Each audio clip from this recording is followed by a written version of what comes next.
영국 출신의 여성 루시 블랙맨은 어느 날 갑자기 가족과 친구들과의 연락이 두절되며 흔적도 없이 사라졌습니다. 스튜어디스였던 루시는 활발하고 모험심이 강해 세계 여러 곳을 여행하며 그곳에 머무르곤 했으며 오랫동안 동경해온 일본에서 생활하고 있었습니다. 빚을 갚기 위해 그녀는 로폰기의 한 클럽에서 호스티스로 일했는데, 호스티스는 고객과 술을 마시며 대화를 나누는 직업이었지만 성매매는 하지 않았습니다. 경찰은 루시가 마지막으로 만났던 남성 손님을 용의자로 체포했지만 이후 추가적인 용의자를 찾지 못하면서 수사는 난항에 빠졌습니다. 딸의 실종에 충격을 받은 루시의 가족들은 일본으로 건너가 3만 장에 달하는 전단을 배포하고 거액의 현상금을 내걸었지만 별다른 성과를 거두지 못했습니다. 루시의 아버지 팀 블랙맨은 언론을 통해 딸의 실종 사실을 널리 알리는 한편 당시 일본을 방문 중이던 영국 총리 토니 블레어와 만나 루시의 실종 사건에 대한 도움을 요청했습니다. 토니 블레어 총리는 일본 총리에게 루시 사건 수사에 협조해 줄 것을 요청했고, 이에 압박을 느낀 일본 경찰은 베테랑 형사들을 투입하여 사건을 처음부터 다시 조사하기 시작했습니다. 수사 과정에서 경찰은 과거 지역 파출소에 접수되었던 한 증언에 주목하게 되었습니다. 외국인 호스티스 여성이 어떤 남자와 함께 시간을 보낸 후 기억을 잃고 낯선 곳에서 깨어났으며 구토와 정신 이상 증세를 보였는데 이는 남자가 약물을 사용한 것 같다. 그 남자는 여성들에게 고급 장소로 함께 가자고 유혹한 뒤 범행을 저질렀다. 하지만 당시 파출소는 증언한 클럽 매니저가 신뢰할 수 없다는 이유로 이 증언을 무시했습니다. 하지만 루시 사건 수사팀은 간과되었던 이 증언을 다시 조사하기 시작했습니다. 호스티스와 단둘이 시간을 보내며 약물을 사용해 성폭행을 저지른 것으로 의심되는 남자를 찾기 위해 일본 경찰은 로폰기의 클럽들을 수색했습니다. 하지만 대부분 불법 체류자였던 호스티스들은 경찰 수사에 협조하지 않으려 했습니다. 경찰과 엮일 경우 강제 추방될 것을 우려했기 때문입니다. 실제로 경찰은 수사 과정에서 여러 명의 불법 체류 호스티스를 발견하기도 했습니다. 하지만 경찰은 호스티스들을 끈질기게 설득하여 마침내 끔찍한 진실을 밝혀낼 수 있었습니다. 수년간 수많은 외국인 호스티스들이 동일한 남자에게 피해를 당해왔다는 사실이었습니다. 피해 여성들은 강제 추방을 두려워해 숨어 지내거나 용기를 내 경찰에 신고했더라도 제대로 된 수사가 이루어지지 않았기 때문에 남자는 오랫동안 경찰의 눈을 피해 다닐 수 있었습니다. 피해자들의 진술에 따르면 그 남자는 고급 외제차를 몰고 다니며 바다를 보러 가자며 여성들을 유혹했고, 고급 맨션으로 데려가 술을 마시게 한 뒤 정신을 잃게 만들어 성폭행했습니다. 경찰은 고급차를 모는 남자를 용의자로 특정하고 추적하기 시작했습니다. 호주 여성 제시라는 여성이 그 남자의 이름과 연락처를 적어둔 수첩을 경찰에 제출했습니다. 수첩에는 혼다 유지라는 이름과 전화번호가 적혀 있었고, 해당 전화번호의 발신 기록을 조사한 결과 루시 블랙맨의 전화번호가 발견되었습니다. 하지만 해당 전화번호는 가입자 신원 확인이 불가능한 번호였습니다. 경찰은 휴대폰 위치 추적을 시도했으나 2000년 당시 기술로는 정확한 위치를 파악하기 어려웠습니다. 이에 경찰은 용의자 중 부자라는 증언에 근거해 범인의 거주지를 추정할 수밖에 없었습니다. 그 결과 아카사카의 한 고급 아파트가 수사망에 포착되었습니다. 아파트 관리인은 6층에 두 채의 집을 임차한 사업가가 수상하다고 증언했습니다.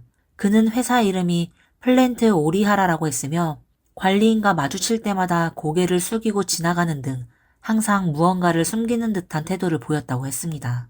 게다가 그는 여러 대의 고급 외제차를 소유하고 있었습니다. 경찰은 플랜트 오리하라라는 표기에 주목했지만 수색 영장이 없어 더 이상의 수사를 진행하지 못하고 철수해야 했습니다. 한편 피해 여성들을 조사하던 경찰은 범인이 피해자들을 데려갔다는 바닷가에 주목했습니다.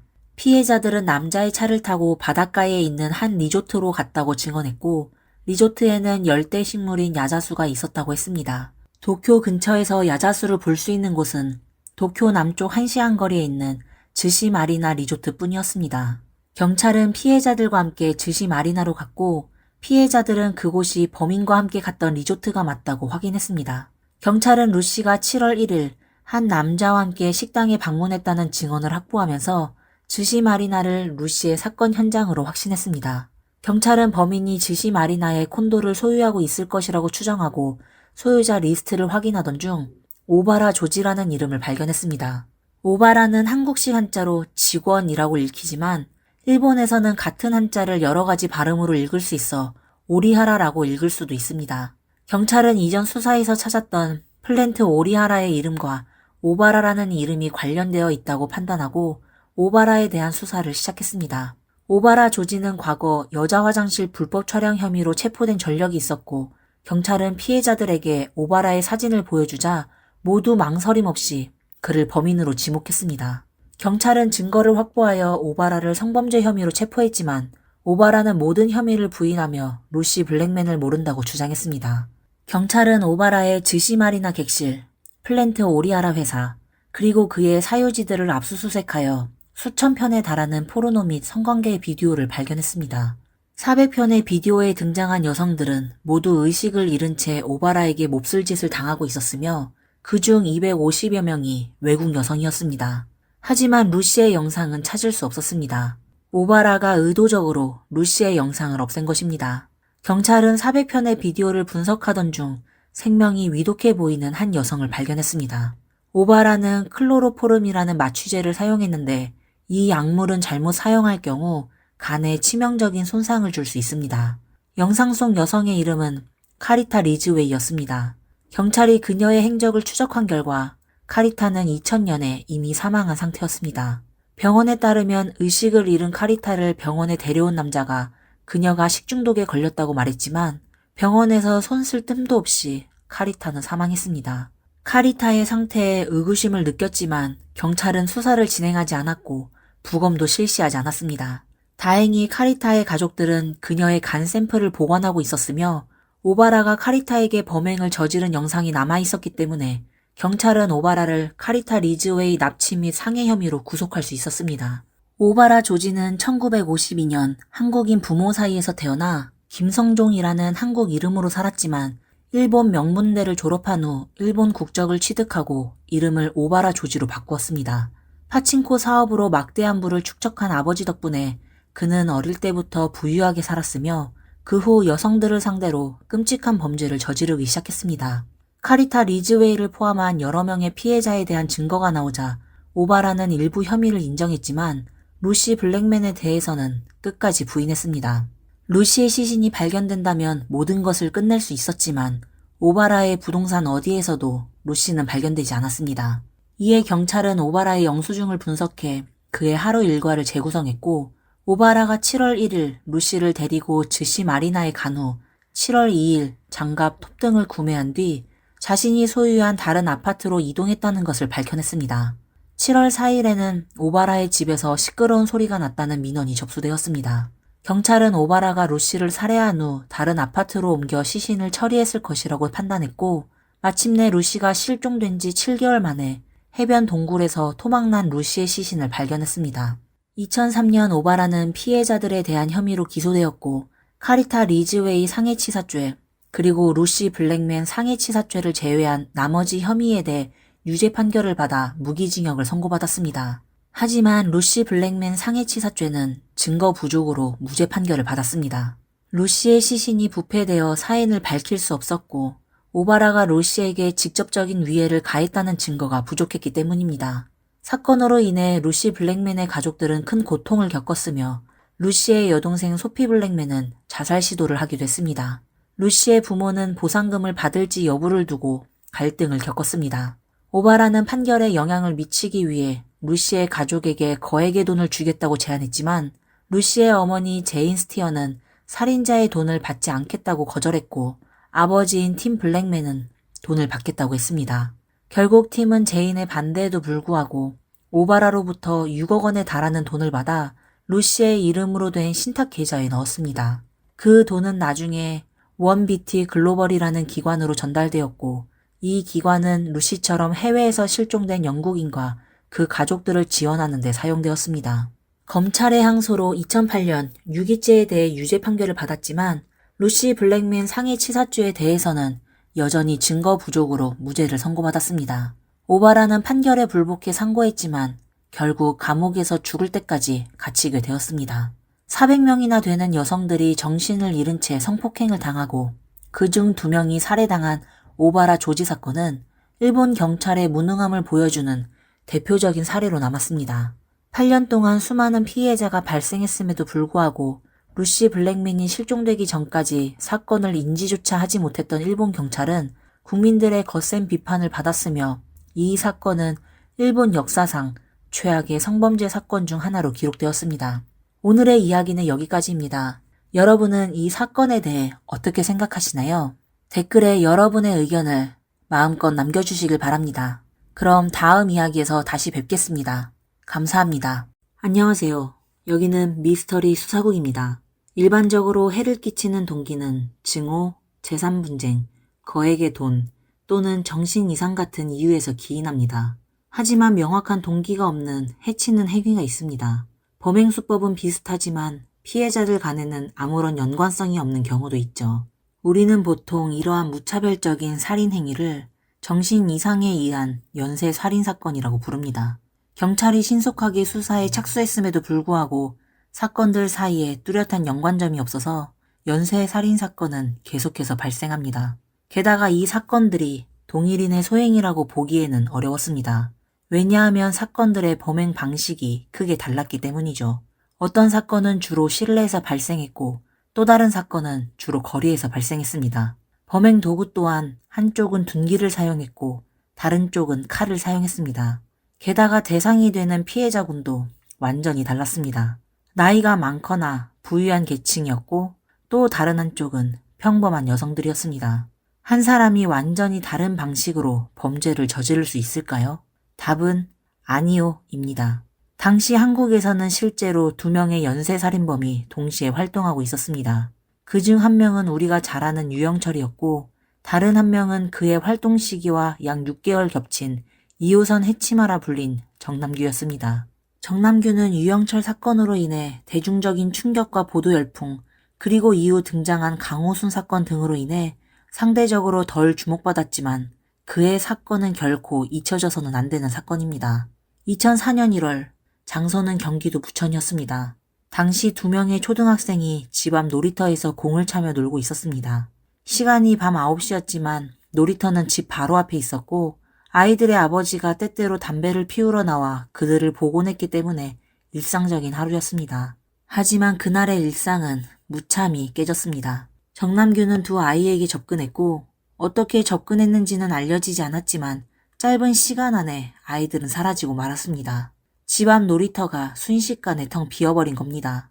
가족들은 큰 충격에 빠졌고 즉시 경찰에 신고한 뒤 주변을 수색하기 시작했습니다. 그러나 수색 과정에서 가족들은 점차 불안해졌고 그 불안은 결국 현실이 되고 말았습니다. 약 2주 후 경찰은 아이들 집에서 3km 떨어진 춘덕산 정상에서 2 아이의 시신을 발견했습니다. 시신은 마치 시계 바늘 같은 V자 형태로 배치되어 있었고 한 명은 완전히 나체였고 다른 한 명은 속옷만 입고 있었습니다. 목에 난 압박 자국을 통해 2 아이가 목 졸려 사망한 것으로 확인되었습니다. 더욱 가슴 아픈 사실은 2 아이 중 한 명이 성폭행을 당했다는 점입니다. 그동안 경찰은 근처에 거주하는 한 남자 중학생을 용의자로 특정했으나 증거 부족으로 그의 혐의를 최종적으로 배제했습니다. 이 사건은 그렇게 미해결 사건으로 남게 되었습니다. 경찰이 아이들의 시신을 발견한 당일 밤 정남규는 이미 서울 구로구에 나타나 새로운 범행 대상을 물색하고 있었습니다. 그는 사람이 잘 다니지 않는 어두운 골목길에서 숨어 적절한 대상을 기다렸습니다. 그때 홀로 귀가하던 40대 여성 한 명이 그의 시야에 들어왔습니다. 그녀가 다가오자 정남규는 마치 사냥꾼처럼 그 여성에게 접근했고 범행 도구로 여러 차례 그녀를 찌른 뒤 빠르게 도망쳤습니다. 피해 여성은 거의 저항할 틈도 없이 공격당했습니다. 이 사건은 정남규가 처음으로 흉기를 사용해 범행을 저지른 사례였습니다. 일주일 후 2004년 2월 6일 동대문 상권에서 일하던 24살 여성이 있었습니다. 그녀는 저녁 6시경 출근 준비를 하는데 그녀의 일터는 동대문 상가였기 때문에 저녁에 출근하곤 했습니다. 하지만 정남규는 이전과 동일한 방법으로 범행을 저질렀습니다. 어두운 골목에 숨어 그녀가 지나가길 기다렸고 그녀가 골목에 들어서자마자 갑자기 뛰쳐나와 흉기로 그녀를 공격한 뒤 달아났습니다. 피해 여성은 온 힘을 다해 부상당한 몸을 끌며 근처 중식당까지 가서 도움을 요청했지만 끝내 사망하고 말았습니다. 초기에는 이 사건이 유영철의 소행으로 잘못 여겨졌습니다. 그러나 나중에 유영철의 재판 과정에서 그가 이 사건과의 관련성을 여러 차례 부인하면서 결국 이 사건은 그의 범행이 아닌 것으로 밝혀졌습니다. 정남규가 체포된 후 그는 자신이 진범임을 자백하며 조사 중 이렇게 말했습니다. 동대문 상가 사건은 내가 한 건데 왜 유영철이 진범으로 물렸지? 웃기네. 그는 또 자신의 범행 수법이 유영철보다 더 완벽하다고 주장하며 스스로를 자랑스러워했습니다. 그는 자신이 유영철보다 뛰어나다고 생각했고 이런 그의 태도는 수사관들에게 큰 충격을 주었습니다. 계속되는 범행에도 불구하고 경찰은 정남규의 행방을 전혀 파악할 수 없었고 이로 인해 그는 점점 대담해졌으며 범행의 일종의 중독 증상까지 보이기 시작했습니다. 불과 3일 후 그는 또다시 범행을 계획했고 이번 피해자는 성실하게 살아가던 한 여성이었습니다. 그녀의 남편은 건강이 좋지 않았기 때문에 그녀는 혼자 생계를 책임지고 있었습니다. 낮에는 대형마트에서 일하고 새벽에는 우유 배달을 하며 생계를 이어갔습니다. 그날 새벽 그녀는 우유 배달을 마치고 한 아파트에서 나오던 중이었는데 정남규는 범행 도구로 그녀를 여러 차례 찌르고 빠르게 달아났습니다. 그녀는 긴급 신고를 했고 경찰이 신속히 현장에 도착했지만 그녀는 결국 과다출혈로 목숨을 잃고 말았습니다. 일반적인 수사 절차에 따라 경찰은 피해자의 주변 인물들부터 조사했습니다. 이 과정에서 한때 그녀의 남편이 용의자로 의심을 받기도 했습니다. 하지만 사실은 아무런 연관이 없는 대상을 겨냥한 범죄는 초기 조사에서 경찰을 곤란하게 만들었습니다. 한편 정남규는 내 범죄는 점점 더 완벽해지고 있다 라고 생각했습니다. 그리고 얼마 지나지 않아 또 다른 목표를 선택했습니다. 새벽 6시 서울 영등포구 신길동에서 한 30대 여성이 골목에서 정남규에게 흉기로 공격을 받은 후 그는 도주했습니다. 며칠 후 그는 새벽 1시에 다세대 주택으로 침입해 또 다른 30대 여성을 공격했습니다. 정남규는 전혀 망설이지 않았고 심지어 다음 날인 2월 16일에도 거리에서 새로운 대상을 찾았습니다. 이번에는 신림동에서 할머니를 배웅하고 귀가하던 18살 여고생을 공격했습니다. 그는 흉기로 그녀를 여러 차례 찌른 뒤 도주했습니다. 앞서 2명의 30대 여성은 심각한 부상을 입었지만 다행히 생명을 구할 수 있었습니다. 하지만 이 여고생은 다시는 학교로 돌아갈 수 없었습니다. 불과 2달 동안 정남규는 총 4명을 살해하고 4명에게 중상을 입혔습니다. 그의 범행은 매우 잔혹했지만 경찰은 여전히 그의 흔적을 추적하지 못했습니다. 이는 그를 더욱 대담하게 만들었고 범행 빈도도 점점 더 빨라졌습니다. 2004년 4월 20일 서울 구로구 고척동에서 한 20대 여대생이 집 현관 계단에서 정남규에게 기습 공격을 받았습니다. 그는 흉기로 그녀를 공격한 뒤 빠르게 도망쳤고 피해자는 현장에서 사망했습니다. 이 사건은 특히 안타까웠습니다. 피해자는 누군가 자신을 따라오고 있다는 것을 눈치채고 서둘러 집으로 뛰어갔습니다. 하지만 그녀가 열쇠를 꺼내 문을 열려던 그 순간 끔찍한 일이 벌어졌습니다. 그녀의 열쇠는 아직 문에 꽂힌 상태였지만 그녀의 생명은 거기서 끝나고 말았습니다. 얼마 지나지 않아 또 다른 사건이 발생했습니다. 20대 여성이 남자친구와 데이트 후 혼자 귀가하다가 공원 남문 근처 좁은 골목에서 정남규의 습격을 받았습니다. 그녀는 병원으로 긴급 이송되었으나 결국 목숨을 잃었습니다. 사망 직전 그녀는 의료진에게 범인은 40대 남성으로 한 번도 본 적 없는 사람이라고 말했습니다. 이어서 5월 13일 또 하나의 끔찍한 사건이 발생했습니다. 대림동에서 정남규는 한 30대 중국집 여성 사장을 공격했습니다. 이 시점에서 대부분의 사람들은 아직도 피해자들이 아무런 연관이 없는 낯선 사람들이라는 것을 깨닫지 못했습니다. 정남규는 신대방동, 대림동 등 지역을 돌아다니며 여성을 목표로 인적이 드문 곳에서 범행을 저질렀습니다. 사실 그는 사람들이 가장 경계심을 낮추는 순간을 노렸습니다. 예를 들어 밝은 거리를 지나 어두운 골목으로 들어설 때 가로등 불빛이 사라지는 그 순간에 범행을 감행했습니다. 고척동 사건 이후 경찰은 이 사건들이 연쇄 범죄일 가능성을 인지하기 시작했습니다. 그리고 공통점을 분석하기 위해 수사에 나섰습니다. 경찰은 사건들이 주로 서울 서남부 지역에 집중되어 있다는 점을 발견하고 이를 연쇄살인사건으로 분류한 뒤 범죄 심리 분석을 했습니다. 다행히 고척동 사건에서는 목격자가 40대 남성의 목소리를 들었다는 증언이 있었습니다. 이 단서는 경찰이 특정 대상을 좁혀가는데 큰 도움이 되었습니다. 이때부터 언론은 정남규를 2호선의 흉기마 혹은 서울판 살인의 추억이라고 부르기 시작했습니다. 당시에는 유영철 사건뿐만 아니라 정남규 사건과 관련된 비오는 목요일에 범행을 저지른다는 괴담까지 퍼지면서 시민들의 불안감이 극에 달했습니다. 연이은 연쇄살인 사건으로 사람들은 공포와 무력감에 시달렸습니다. 그러나 대림동 중국집 여사장을 공격한 이후 정남규는 무려 1년 동안 잠잠했습니다. 그가 살인을 멈춘 것일까요? 그렇지 않았습니다. 그의 살인 본능은 1년 후 다시 살아났습니다. 경기도 군포에서 그는 흉기를 사용해 40대 여성 우유 배달원을 살해했습니다. 이 사건을 시작으로 정남규는 한층 대담해졌습니다. 그는 경찰을 혼란스럽게 하기 위해 범행 도구를 흉기에서 둔기로 바꾸고 범행 장소를 거리에서 피해자의 집으로 옮기기 시작했습니다. 정남규는 새벽 시간대에 문이 잠기지 않은 집을 찾아다녔습니다. 목표를 발견하면 곧바로 침입해 범행을 저질렀습니다. 어느 날 그는 한 가정집에 침입해 잠들어 있던 30대 여성을 성폭행하고 둔기로 공격해 중상을 입힌 뒤 도주했습니다.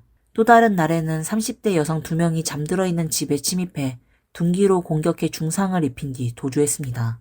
불과 열흘 뒤인 2005년 10월 19일 그는 봉천동의 한 가정집에 침입해 20대 여성을 둔기로 공격하고 그녀를 상처 입힌 뒤 방화까지 저질렀습니다. 그의 범행 수법은 점점 더 잔혹해졌고 단순한 해치기를 넘어 방화까지 이어지면서 그의 범죄는 점점 더 끔찍해지고 있었습니다. 2006년 1월 18일 그는 서울 강북구 수유동의 한 가정집에 침입했습니다. 그곳에서 22살 여성을 둔기로 공격한 뒤 방화를 저질렀습니다. 화재로 인해 집안에 있던 다른 3명의 청소년이 목숨을 잃었습니다. 그 중에는 18살 소녀와 10대 소년 2명이 포함되어 있었습니다. 그 부모는 하룻밤 사이에 자신들의 모든 아이를 잃었습니다. 단 2달 후 2006년 3월 27일 정남규는 다시 한번 봉천동의 한 단독주택에 침입했습니다. 그 집에는 3 자매가 같은 방에서 잠을 자고 있었습니다. 그날 새벽 아버지가 출근 준비를 위해 일어났을 때 그는 집에 불이 난 것을 발견했습니다. 급히 불을 끄고 딸들의 안전을 확인하려 방으로 들어간 그는 끔찍한 광경을 목격했습니다. 정남규는 둔기로 3 자매를 공격한 뒤 방화까지 저지른 것이었습니다. 3 자매 중 2명의 언니는 현장에서 사망했고 막내 여동생은 병원으로 옮겨졌지만 끝내 목숨을 잃었습니다. 이 끔찍한 참사는 피해자 가족들에게 잊을 수 없는 고통을 남겼고 그 슬픔은 지금까지도 깊이 새겨져 있습니다. 그러나 정남규의 잔혹한 행보는 전혀 멈출 기미를 보이지 않았습니다. 2006년 4월 21일 정남규는 평소처럼 서울 신길동의 주택가를 배회하며 잠기지 않은 문을 찾고 있었습니다. 결국 그는 한 집을 발견해 몰래 침입했는데 그곳에는 20대 남성이 깊이 잠들어 있었습니다. 정남규는 평소 여성들을 주로 대상으로 삼았기 때문에 처음에는 단순히 물건을 훔쳐나가려 했습니다. 그러나 집안을 뒤지던 그는 단돈 10,000원 상당의 상품권밖에 찾지 못했고 이에 분노하여 둔기로 그 남성을 공격했습니다. 하지만 이 남성은 체격이 좋고 힘이 세서 강하게 저항했습니다. 그 소란에 옆방에서 자고 있던 50대 아버지가 깨어나 달려왔고 부자는 함께 정남규를 제압했습니다. 상대적으로 체격이 작았던 정남규는 결국 제압당했고 이로써 그의 연쇄 범행은 막을 내리게 되었습니다. 처음에 정남규는 단순 절도 혐의로 체포되었습니다. 그러나 경찰이 그의 집을 수색하던 중 충격적인 단서를 발견했습니다. 그의 방에는 범행과 관련된 잡지와 자료들이 가득했고 자신이 저지른 모든 사건을 상세히 기록한 파일이 있었습니다. 여기에는 사건 관련 기사 스크랩, 수사를 담당한 경찰관들의 이름, 사건 사진, 심지어 사건을 보도한 기자들의 이름과 사진까지 포함되어 있었습니다. 더욱 충격적인 것은 그의 노트에는 첫 번째 목표에서 3번째 목표까지의 대상, 범행 장소, 그리고 사전에 치밀하게 조사한 기록이 자세히 적혀 있었다는 점입니다. 이는 단순한 절도 범행이 아님을 분명히 보여주는 증거였습니다. 이 모든 것을 발견한 경찰은 정남규에 대해 본격적으로 신문을 시작했습니다. 신문 과정에서 그는 마치 자랑스럽다는 듯 자신이 지난 몇 달 동안 저지른 모든 범죄를 하나하나 자백하며 세세한 범행 수법과 경찰의 추적을 피한 방법까지 설명했습니다. 정남규는 범행의 완벽함을 위해 여러 가지를 연구하고 훈련해왔습니다. 그는 범죄 관련 서적뿐만 아니라 미국 범죄 드라마 CSI 시리즈를 전편 시청하며 체계적으로 학습했습니다. 도주 속도를 높이기 위해 이틀에 한 번씩 10km 장거리 달리기를 했고 체력을 유지하기 위해 담배를 끊고 식단도 철저히 관리했습니다. 경찰을 혼란스럽게 하기 위해 그는 범행 도구를 칼에서 둔기로 바꾸고 범행 장소를 거리에서 주택으로 변경했습니다. 또 경찰이 족적을 통해 그를 추적하지 못하게 하려고 자신의 발 사이즈보다 큰 신발을 신었으며 신발 밑창을 떼어내거나 때로는 패턴 있는 장갑을 끼고 범행을 저질렀습니다. 범행 후 그는 도구를 사건 현장에서 멀리 떨어진 곳에 숨기고 다시 돌아와 수거하는 방식으로 범행을 즉흥적인 것처럼 위장했습니다. 하지만 사실 그의 모든 행동은 치밀하게 계획된 것이었습니다. 그의 모든 범죄에서 가장 이해하기 어려운 점은 명확한 동기가 없다는 것이었습니다. 범죄 심리 분석가가 왜 사람을 해쳤는지 물었을 때 정남규는 이렇게 답했습니다. 당신이 분석가라면서요. 당신이 분석해서 나한테 왜 그런지 알려줘요. 더 황당한 점은 그가 신문 중에 한 말들이었습니다. 사람을 해치면 마치 가슴에 얹힌 무언가가 갑자기 풀리는 것처럼 마음이 편안해져요. 사람을 해치면 머리가 맑아지고 모든 속박에서 벗어난 것 같아요. 그의 냉혈한 태도와 잔혹함은 많은 사람들에게 충격을 주었으며 동시에 그의 극도로 비뚤어진 심리 상태를 여실히 드러냈습니다. 그는 이렇게도 말했습니다. 내 목표는 1000명을 해치는 것이었어요. 그런데 고작 13명만 해치고 잡혔으니 억울하네요. 또한 피냄새를 맡고 싶어요. 나한테는 피냄새가 향기 같아요. 라는 말을 하기도 했습니다. 이런 이해할 수 없는 발언들은 그의 심리가 얼마나 비정상적으로 왜곡되어 있는지 보여줍니다. 신문과 재판 내내 그는 단 한 번도 후회나 죄책감을 보이지 않았습니다. 현장 검증 중에는 많은 시민들과 피해자 가족들이 모여 그의 범죄에 대한 분노와 항의를 표현했습니다. 그러나 정남규는 두려워하는 기색 하나 없이 사람들을 도발하듯 노려보거나 심지어 군중 쪽으로 달려가려는 행동을 보였습니다. 더 충격적인 장면은 현장 검증이 끝나고 떠나는 순간 그가 언론 카메라를 향해 웃음을 지었다는 것입니다. 이 장면은 그대로 촬영되었고 사람들의 기억 속에 지워지지 않는 이미지로 남았습니다. 재판이 진행되는 동안에도 그는 끔찍한 발언을 이어갔습니다. 사람을 해치는 건 너무 재미있어요.